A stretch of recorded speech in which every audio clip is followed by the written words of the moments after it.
Shalom Bapak Ibu Saudara-saudaraku yang dikasihi Yesus Kristus. Selamat pagi, selamat bertemu kembali dalam sapaan firman Tuhan buat kita hari ini. Semoga kita semuanya dalam keadaan yang sehat, tetap semangat. Kita bangun pagi-pagi dengan wajah yang segar, dengan tubuh yang segar, dengan semangat iman juga yang segar. Amin.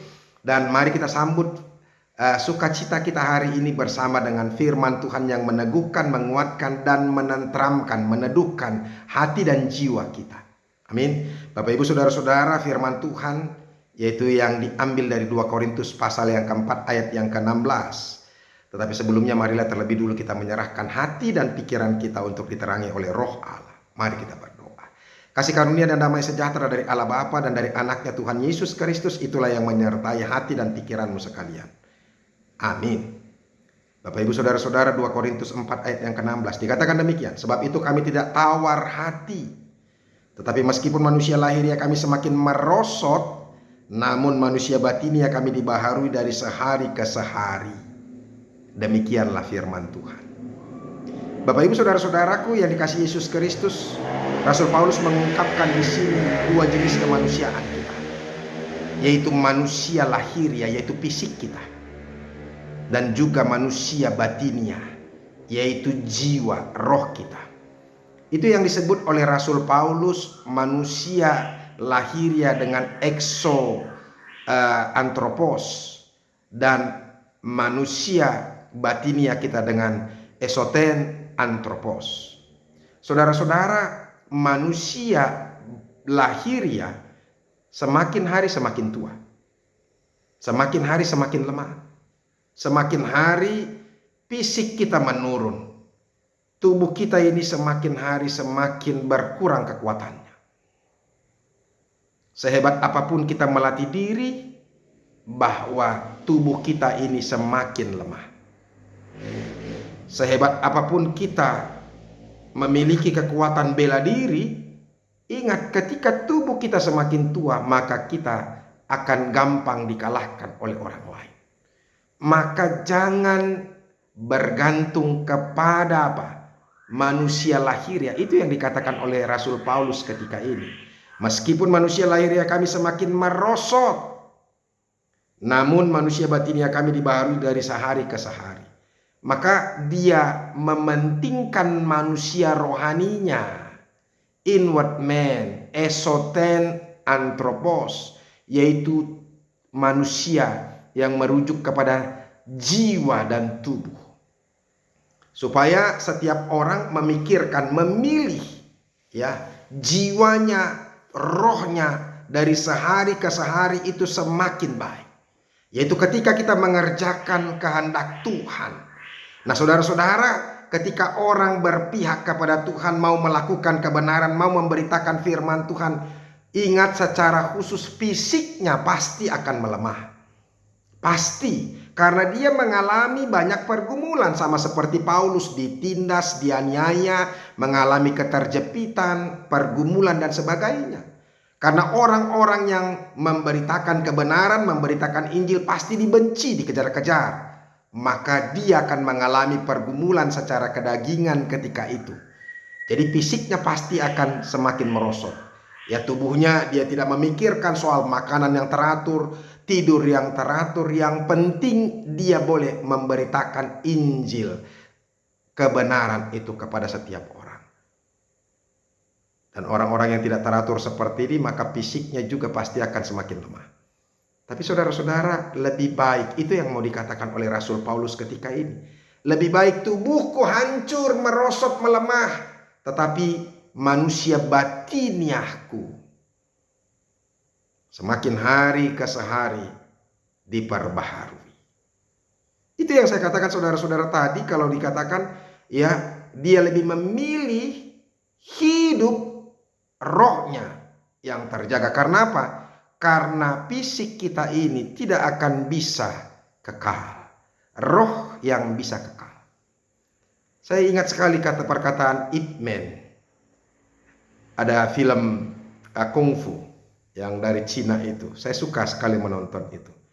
Dia katakan begini kepada muridnya. Pada saat ini aku sangat disegani atau ditakuti dan sangat kuat sekali.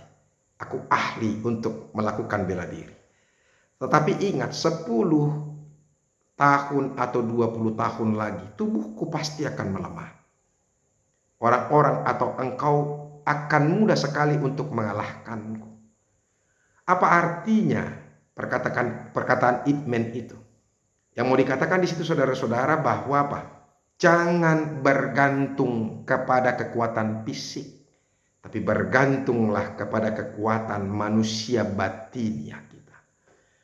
Bapak Ibu saudara-saudara, orang selalu memperhatikan manusia lahiriah, fisik saja. Orang bangga kalau dikatakan, waduh makin ganteng ya pendeta Tampu Bolon ini, awet muda, segar bugar. Kita bangga, ya kan? Kita sukacita kalau ketika ada orang yang mengatakan kita awet muda. Tapi Bapak Ibu saudara-saudara, sebenarnya itu tidak penting.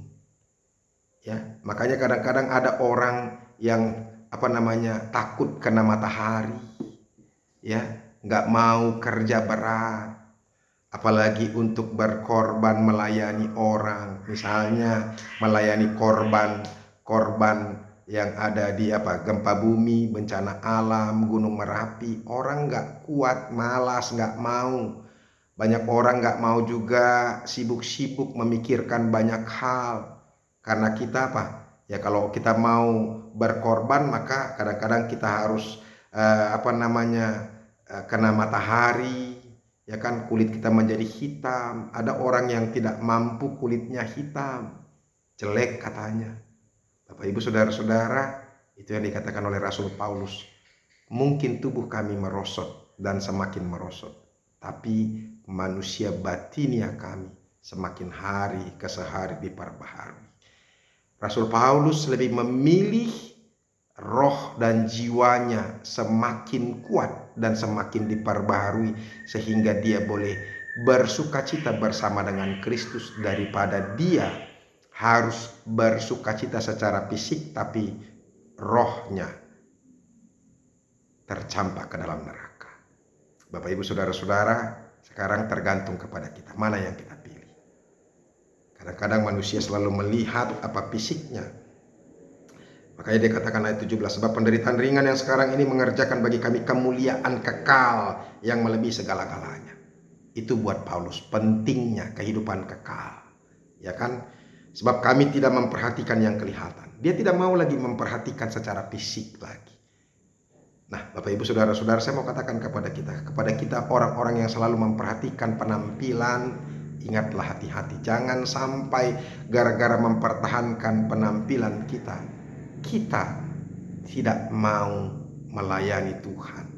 Kita tidak mau berkorban untuk kebenaran. Orang-orang yang berjuang untuk memberitakan Injil kadang-kadang dipenjara, dipukuli, dihina, mengalami ancaman, kadang-kadang bisa dibakar dan sebagainya. Tapi itu lebih mulia karena hidupnya akan mendapatkan hidup yang kekal dalam sorga. Hendaklah kita menjadi orang Kristen yang sejati.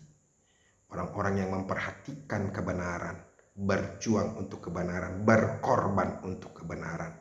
Mungkin fisiknya akan hancur, tapi ingat, rohnya akan hidup dengan kekal. Tuhan Yesus memberkati. Mari kita berdoa. Terima kasih Tuhan untuk firman-Mu yang boleh kami dengarkan, yang meneguhkan, mengingatkan kami untuk tetap setia melakukan kebenaran. Sekalipun kami harus berkorban secara fisik, itu lebih baik. Karena manusia batinia kami akan semakin diperbaharui dan kami memiliki hidup yang kekal. Terima kasih Yesus. Amin. Bapak Ibu saudara-saudara yang sudah dengarkan firman Tuhan, pikirkanlah manusia batiniamu supaya kita terus diperbaharui dan memiliki sorga, daripada kita memikirkan manusia lahiriah kita, tetapi roh kita akan dicampakkan ke dalam neraka. Tuhan Yesus memberkati. Sampai ketemu hari besok. Salam.